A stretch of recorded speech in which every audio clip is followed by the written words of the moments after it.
Assalamu alaikum, karibuni Farwat Kitchen. Leo nitaonyesha jinsi ya kupika kababu za nyama.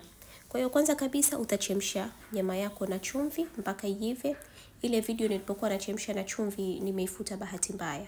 Lakini ukishaichemsha na ikishakauka maji utakuja uweke kitunguu saumu, mdalasini, pilipili manga na bizari nyembamba na maji ya limau au ndimu.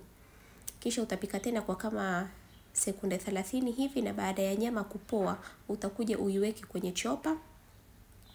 Kwa hiyo utaweka nyama yako kwenye chopa na utaweka kitunguu maji. Kitunguu maji utaweka tu kidogo kama kimoja hivi, pia utaweka dania na pilipili boga. Na baada ya hapo, lakini pia utaweka dengu ulizozichemsha na zikaiva vizuri.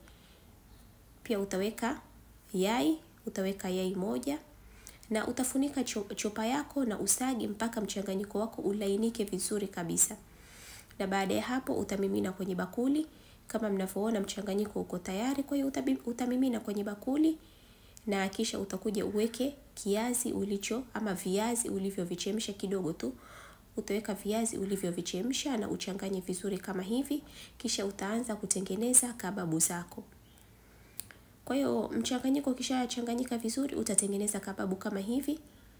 Usitengeneze ndogo sana au kubwa sana, au unaweza ukatengeneza kiasi upendacho. Kwa hiyo utatengeneza kama hivi na utaweka kwenye sahani, utaendelea kutengeneza mpaka zote ziishe kama hivi. Na baada ya hapo utaanza kuchoma kababu zako. Hapo niko na mayai. Kwa hiyo utabandika mafuta motoni, yakishapata moto utaweka kababu zako na uanze kuzichoma.